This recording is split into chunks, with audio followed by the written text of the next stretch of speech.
कि जो 26 अलीपुर रोड है उसको राष्ट्रीय स्मारक बनाना चाहिए। यही तो 3 कंडीशन। और 3 कंडीशन में सबसे पहला काम वीपी सिंह ने बाबा साहब को भारत रत्न तो दिया। बाबा साहब के सेंट्रल हॉल में प्रतिमा भी लगी, फोटो भी लगी।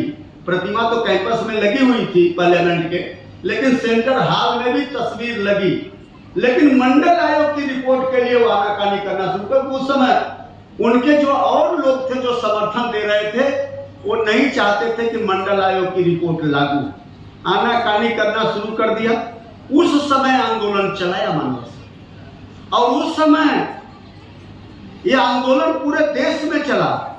और उस समय वीपी सिंह जब देश के प्रधानमंत्री थे, तो देश के उप प्रधानमंत्री देवीलाल जी थे, जो हरियाणा से आते थे।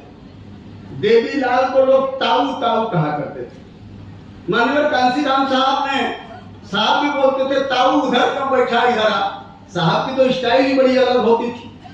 और साहब एक ऐसी पर्सनालिटी जब वो सामने खड़े, बड़े से बड़ा, कभी भी आप लोगों ने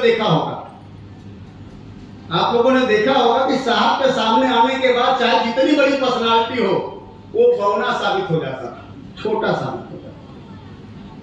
और इसलिए हमने देखा है कि नरसिम्हा राव जी भी छिपे छिपे कभी साहब से मदद मांगने, सहयोग मांगने आते थे। 89 में राजीव गांधी भी चल के गए माननीय कांशीराम साहब से मिलने। तो जानते हैं राजीव गांधी जी ने क्या कहा था माननीय साहब से? राजीव गांधी ने माननीय कांशीराम साहब से कहा, कांशीराम आप तो 3 सांसद जीते, लेकिन आपके कारण हम 74 सांसद हार गए। उन्होंने कहा हम 74 हार गए और मेरी सरकार भी चली गई। तो राजीव गांधी जी ने कहा कांशीराम साहब से, अगर हम और आप मिल जाते तो आपके 3 के जगह 30 सांसद हो जाते और हमारी सरकार भी नहीं जाती। तो माननीय कांशीराम साहब ने कहा था, ये 89 की बात कर रहा हूं कि अभी के लिए तो इतना पर्याप्त। हमारा एक मकसद पूरा हुआ, एक सपना पूरा हुआ। ये सपना था कि दिल्ली के मुगल को मैं रोड पे ले आना चाहता था, और आज मैं इतना सफल हो गया कि दिल्ली का मुगल आज कांशीराम को रोड पे खोजते खोजते आज उनके पास चल गया। और उन्होंने कहा कांशीराम पर तो कोई फर्क ही नहीं पड़ता, क्योंकि कांशीराम तो पैदाइशी रोड मास्टर है। यह शब्द माननीय कांशीराम साहब।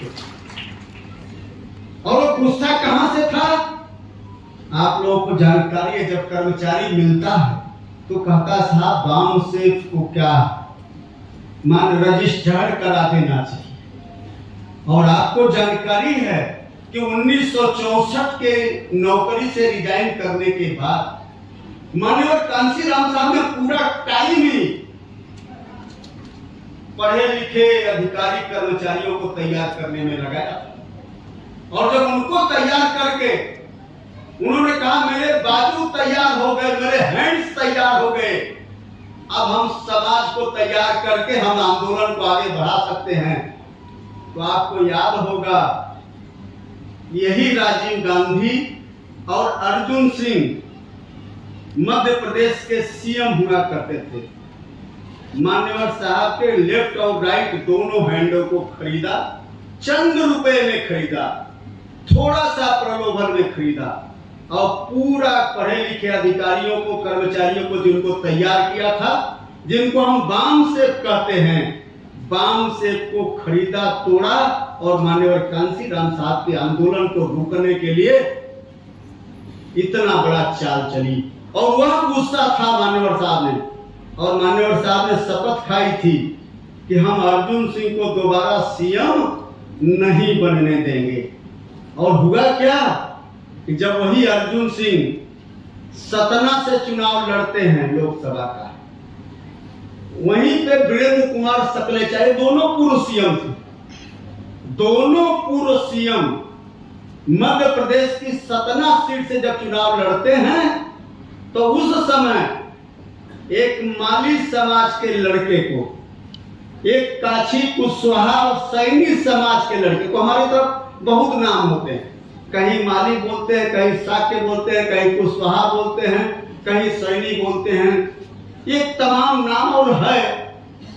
फूले जी जिस समाज से आते थे उसी समाज, लेकिन अलग अलग नामों से पुकारा जाता। ऐसे समाज के एक लड़के को अर्जुन सिंह के सामने, और एक पहले सीएम रहे वीरेंद्र कुमार सकलेचा जी, उनके सामने खड़ा किया, नीला झंडा पकड़ाया, हाथी निशान दे दिया, और अदना सा एक ओबीसी का हमारे समाज का नीला झंडा लेके चला।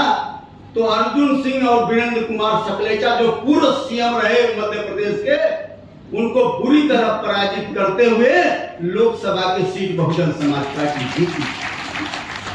इसलिए हम कहते हैं कि हमारा इतना बड़ा समाज, हम इतनी बड़ी तादाद, इसके बाद भी हम किस स्थिति में हैं? हम आज भी मांगने की स्थिति में हैं।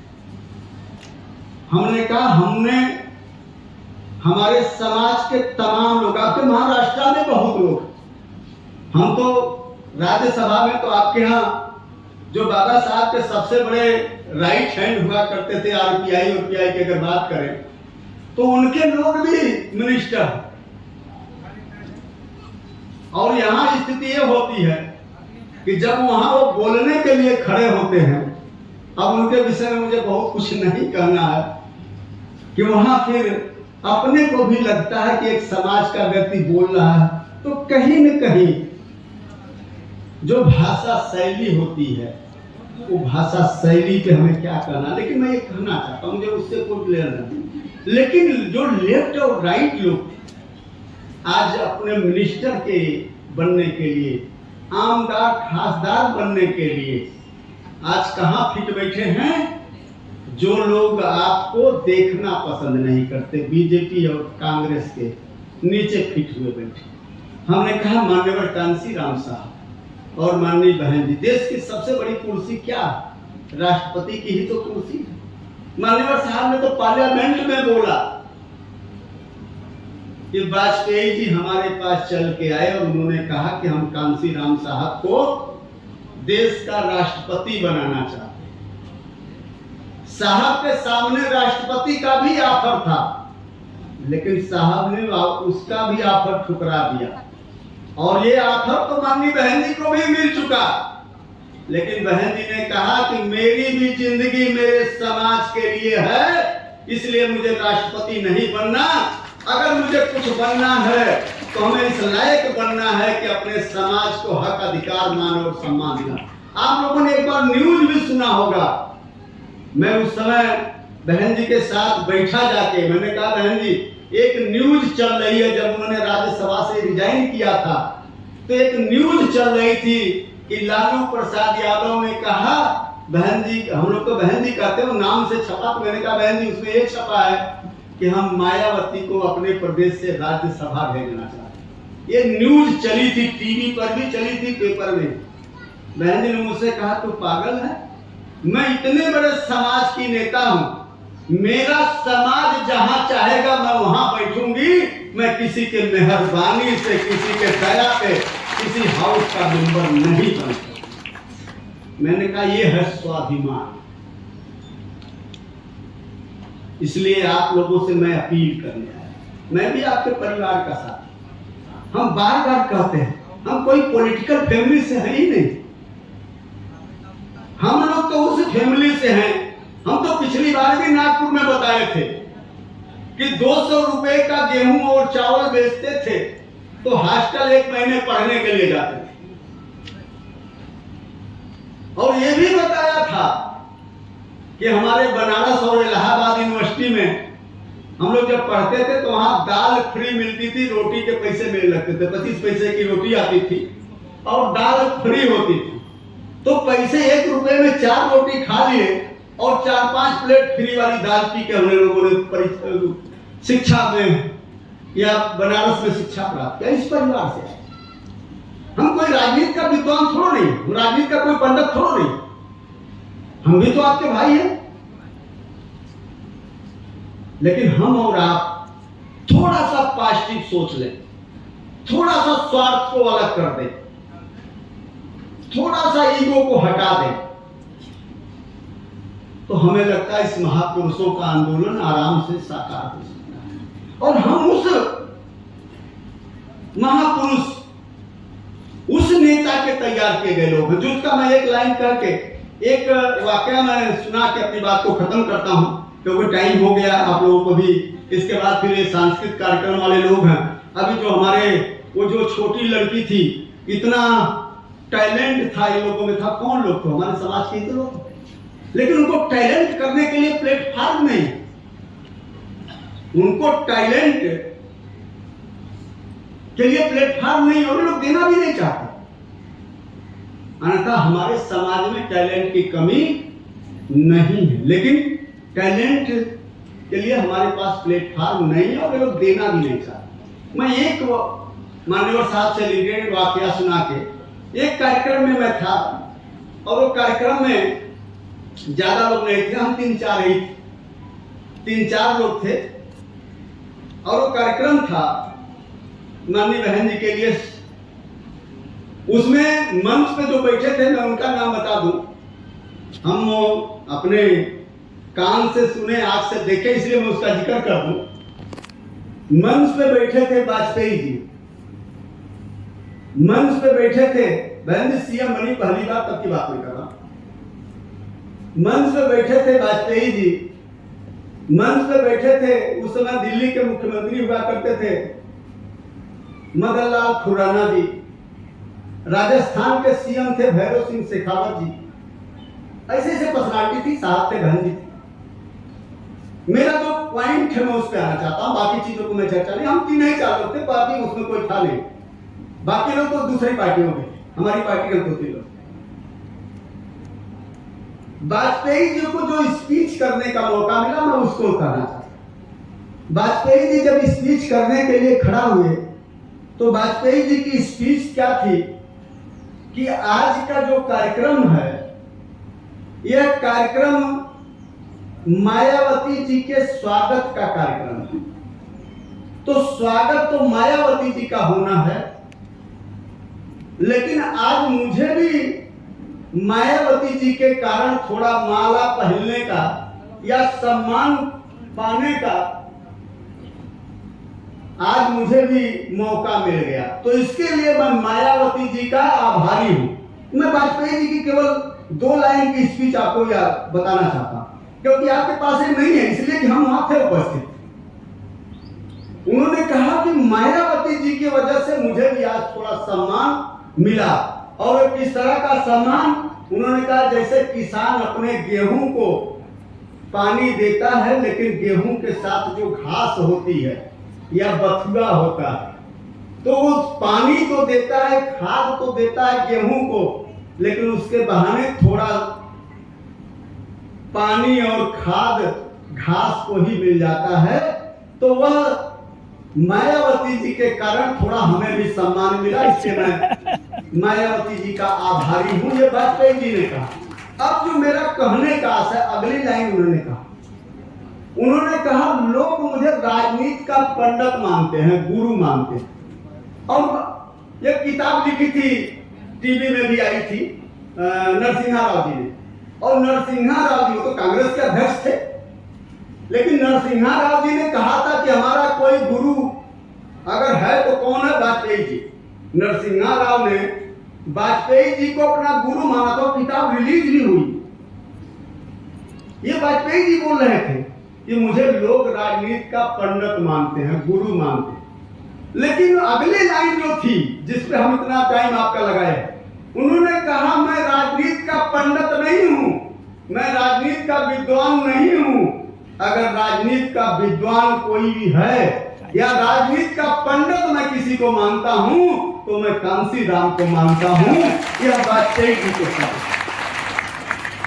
उन्होंने कहा आज तक मैं हर आदमी को समझ जाता हूं, कहां से उठाएगा कहां गिराएगा, इसका आकलन उनके शब्दों से हो जाता है, उसकी कार्यप्रणाली से हो जाता है। लेकिन कांसी राम कब उठाएंगे कब पटक देंगे, इसका आकलन हम भी नहीं कर पाते। मैंने कहा इतनी बड़ी शख्सियत, मैंने एक लाइन कहा ना, उनके सामने लोग बौने साबित हो जाते। इतनी बड़ी शख्सियत, इतनी बड़ी पर्सनालिटी, जिनके अनुयायी हम लोग हैं, और हम एक नगर सेवक भी नहीं बना पा रहे। तो कहीं न कहीं विचार तो हमें करना है, कहीं न कहीं चिंतन तो हमें करना है। जोश अच्छा है, ठीक है, जनून भी ठीक, लेकिन जोश और जनून के साथ हमें ग्राउंड पर भी वर्क करने की जरूरत है। हमें लोगों के बीच में जाके भाईचारा बनाने की भी जरूरत है। अगर हमें महापुरुषों को सही माने में उनके आदर्श या उनके लाइन या उनके दिखाए हुए रास्ते पे चलना है तो करना पड़ेगा। और मैं ये कहना चाहता हूं, उन्हीं की आदर्श, उन्हीं की शिष्या, उन्हीं के कारणों को आगे बढ़ाने वाली नेता आज हमारे बीच में कौन है? बहुजन समाज पार्टी की राष्ट्रीय अध्यक्ष बहन कुमारी मायावती, जिन्होंने ये कह दिया कि मेरा एक एक क्षण भी मेरे समाज के लिए।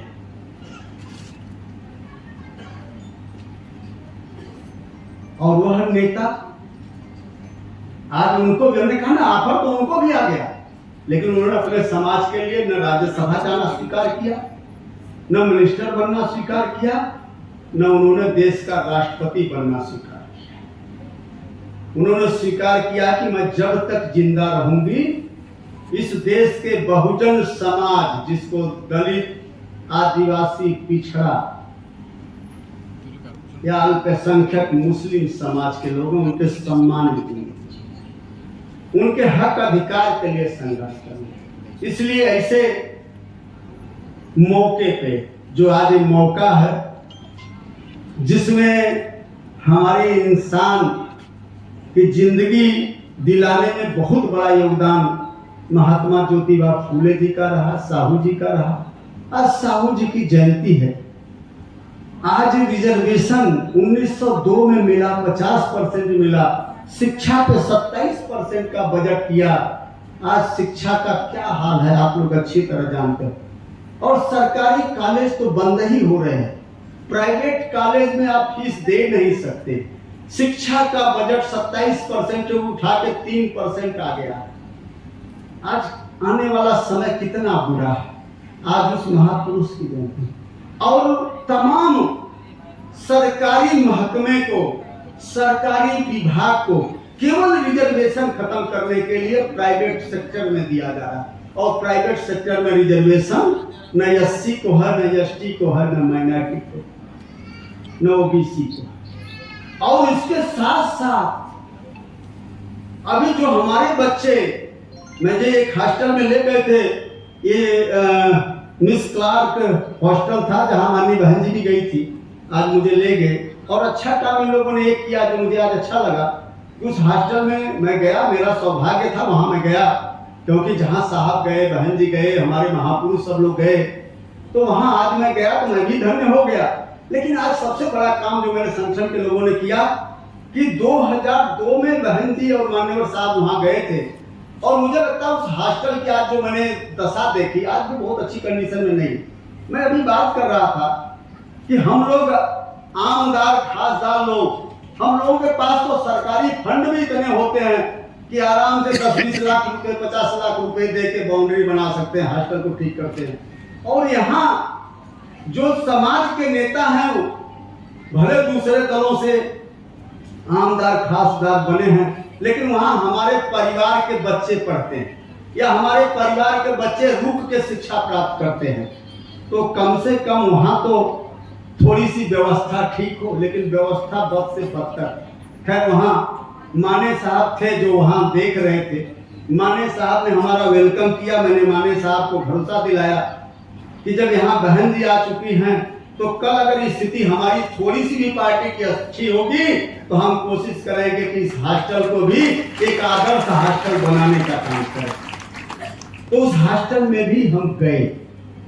तो ऐसी स्थिति में हमने उनको ये भी बताया कि यहाँ से बहन जी गई और बहन जी ने जाके उत्तर प्रदेश में फूले जी के नाम से साहू जी के नाम से परिवर्तन चौक बना दिया, भागीदार भवन बना दिया, शहीद भी हो गए थे। तब एक यूनिवर्सिटी लखनऊ में 6 एकड़ में कांग्रेस ने डाला, वो भी आज बड़े बुरे हाल में है। 6 एकड़ में 6 ही एकड़ है। लेकिन हमारी सरकार बनते ही माननीय कांसी राम साहब ने छत्रपति साहू जी के नाम से 200 एकड़ जमीन एक्वायर किया कानपुर में और यूनिवर्सिटी बना। और तमाम हॉस्टल, तमाम जिले, तमाम प्रेरणा केंद्र किसके नाम से बने? सारे महापुरुषों के नाम। हमने कहा अभी आपको संदेह होता है कि सही माने में महापुरुषों का आंदोलन कौन चला रहा? अभी आकलन तो आपको कर लेना चाहिए, लेकिन अगर इसके बाद भी आकलन नहीं कर रहे हैं तो मेरा ये मानना है कि एक आदमी जो नींद में है उसको तो जगाया जा सकता है, लेकिन एक आदमी जागते हुए भी ड्रामा अगर कर रहा है सोने का, तो कहीं न कहीं उस परिस्थिति में आप हैं तो आप अपने आप को भी धोखा दे रहे हो, आप आने वाली पीढ़ी को भी धोखा दे रहे हो।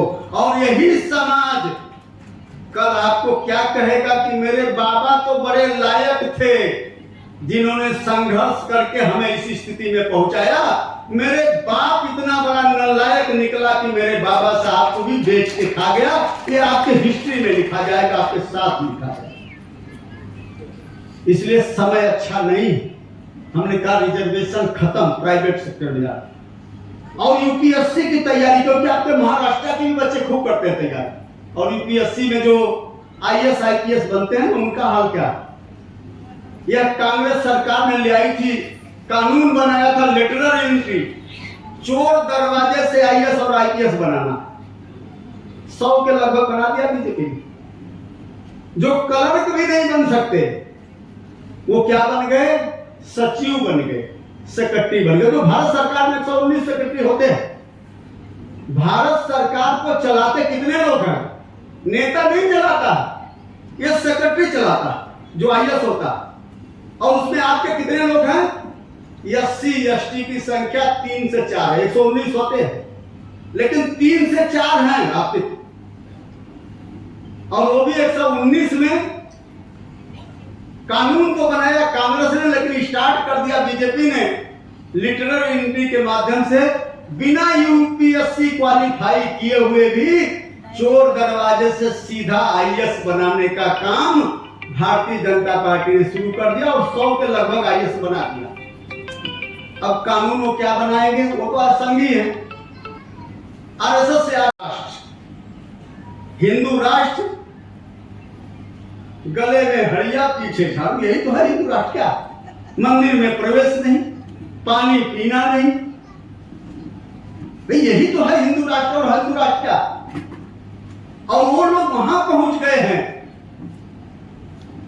जहां पे नीतियां बनती हैं, योजनाएं बनती हैं पूरे देश में, वह नीतियां योजनाएं लागू होती हैं। लिटरल एंट्री से तमाम आईएएस और आईपीएस वहां बनाया जाए। मैंने कहा आपका अभी भी आप सोए हुए हैं। अभी भी आप कभी देखते हैं कि अरे मेरे समाज का किससे लड़ रहा है? अगाड़ी से लड़ रहा। यही तो कहते हैं ना, पता नहीं अगाड़ी को कांग्रेस से लड़ रहा। किसी व्यक्ति को समझने के लिए, किसी पार्टी को समझने के लिए 1 साल 2 साल 5 साल बहुत ज्यादा होता। 74 साल की आजादी के बाद भी आज भी अगर आप शरद पवार को नहीं समझ पा रहे, आज भी आप राजीव गांधी या राहुल गांधी या सोनिया गांधी को नहीं समझ पाए, आज भी आप आडवाणी वाजपेयी या अगर वर्तमान में कहें मोटे भाई और